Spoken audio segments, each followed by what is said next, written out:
প্রিয় দুষ্টু মিষ্টি বন্ধুরা, আমার কেমন আছো সবাই? বন্ধুরা, আমার বাবার সাথে ঘটে যাওয়া বাস্তব একটি ঘটনা আজ আপনাদের সাথে শেয়ার করব। আপনারা ঘটনাটি শোনার জন্য রেডি তো? বন্ধুরা, এটা কোনো বানানো গল্প নয়। এটা শুনলে তোমাদের মাথা ঘুরে যাবে যে এটা কি করে হতে পারে। যাই হোক বন্ধুরা, আমার বাবা ছিল অন্য রকমের একটা মানুষ, যা তোমাদেরকে বলে বোঝাতে পারবো না। তো যাই হোক, এখন মূল কথায় আসি। প্রথমেই আমার পরিচয়টা দিয়ে নেই। আমার নাম রাজিয়া। আমি কলেজে ইন্টার ফার্স্ট ইয়ারে পড়ি। আমাদের গ্রামের অন্যান্য মেয়েদের তুলনায় আমি একটু বেশি সুন্দর ও ফর্সা। দেখতে অনেক ভালো লাগে সবার। আমার বয়স 17 বছর। আমার হাইট 4 ফিট 7। আমরা চট্টগ্রামে থাকি, ফ্ল্যাট বাসা। ও আরেকটা কথা, আমি ও আমার বাবা একসাথে থাকি। আমার আম্মু অনেক আগেই মারা গিয়েছে। তো বন্ধুরা, এখন আমার বাবার পরিচয়টা দিয়ে নেই। আমার বাবা দেখতে অনেক সুন্দর ও স্মার্ট। আমার অনেক পছন্দ হতো ওনাকে, কিন্তু কখনোই বলতে পারতাম না।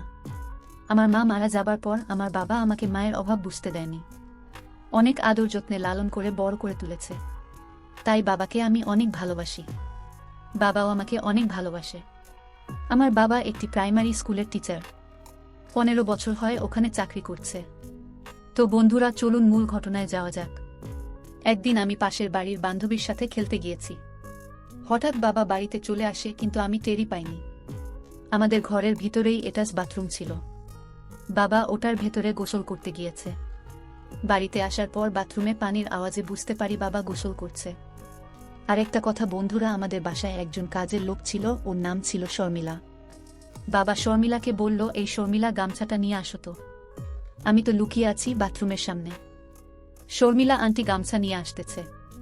আন্টি বাবাকে গামছাটা দিবে, অমনি মুহূর্তেই আমি আন্টিকে বললাম যে আমার কাছে গামছাটা দাও, আমি বাবাকে দিয়ে দিচ্ছি। শর্মিলা আন্টি সরল মনে আমার কাছে গামছাটি দিয়ে দিল। আমি যখন গামছাটি বাবাকে দিতে যাব, অমনি গামছাটি একটানে আমাকে সহ নিয়ে ভিতরে নিয়ে গেল।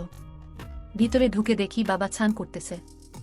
এরপর বাবা আমাকে পিছন থেকে দেখে বলল, জানিস মালা, তোকে না আজকে খুব সুন্দর লাগছে। তুই যে এত সুন্দর করে সাজতে জানিস, আমি তো আগে জানি না। এরপর বাবা বলল, আচ্ছা মালা, আজকে তুই কাপড় খুলবি, দেখব তোকে কেমন সুন্দর দেখা যায়। যাই হোক বন্ধুরা, এরপর বাবা ছান শেষে রান্নাঘরে গেল এবং বলল, আমার মালা তো সব কিছুই রান্না করে রেডি করে রেখেছে। বাবা বলল, আজকে মালাকে কে খুব সুন্দর লাগতেছে। যাই হোক, ভাতও মাখতেছি, কিন্তু ভাতও খাইতে পারতেছি না।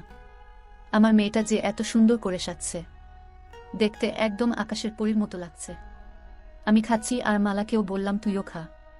মালা বলল, বাবা তুমি এখন খাও, আমি পরে খাবো। আমার আজ খাইতে ইচ্ছা করছে না। কিছুক্ষণ পর আমি এমন অভিনয় করলাম যে মনে হয় আমার অনেক জ্বর আসছে। মালাকে বললাম, মা আমার কপালে হাত দিয়ে দেখতো। মালা বলল, কেন বাবা, কি হয়েছে? দেখতো মা, আমার যেন কেমন কেমন লাগছে। বাবার কপালে হাত দিয়ে দেখি অনেক জ্বর আসছে। আমি তাড়াতাড়ি করে জলপট্টি দিয়ে দিলাম। এরপর বাবা বলল, তোর মা ও আমাকে এভাবেই জলপট্টি দিয়ে দিত। মনে হচ্ছে তোর মায়ের হাত দিয়েই আমাকে কেউ জলপট্টি দিয়ে দিচ্ছে। আমি বললাম, আচ্ছা বাবা, তুমি এখন ঘুমাও। পরে হয়তো আমার বাবা আমাকে অনেক ভালোবেসে ফেলেছে। আমিও বাবাকে অনেক ভালোবেসে ফেলেছি, কিন্তু বলতে পারিনি। বাবা পরের দিন স্কুলে যাবে। আমি বললাম, বাবা তোমার তো শরীর ভালো না, তুমি বরং আজকে স্কুলে যেও না। পরে যদি আরো জ্বর আসে তাহলে সমস্যা হয়ে যাবে। এরপর বাবা বলল, আচ্ছা তুই বলছিস তাই যাচ্ছি না। এরপর হঠাৎ একদিন বাবা বলল, মালা শোন মা, তোর সাথে আমার কিছু কথা আছে। আমি বললাম, বলো বাবা। বাবা আমাকে জিজ্ঞেস করল, তোর কি কোনো ছেলে পছন্দ হয়? আমি বললাম, হ্যাঁ বাবা, আমার তো তোমাকে অনেক পছন্দ হয়। এছাড়া অন্য কোনো ছেলেকেই আমার আর ভালো লাগে না। মা মারা যাবার পর থেকে তোমার প্রতি আমার অন্যরকম ভালো লাগা কাজ করে। যাই হোক বন্ধুরা, আজকের মতো এই পর্যন্তই। এই ভিডিওর পরবর্তী পার্ট পেতে আমার চ্যানেলটি সাবস্ক্রাইব করে রাখো। ধন্যবাদ।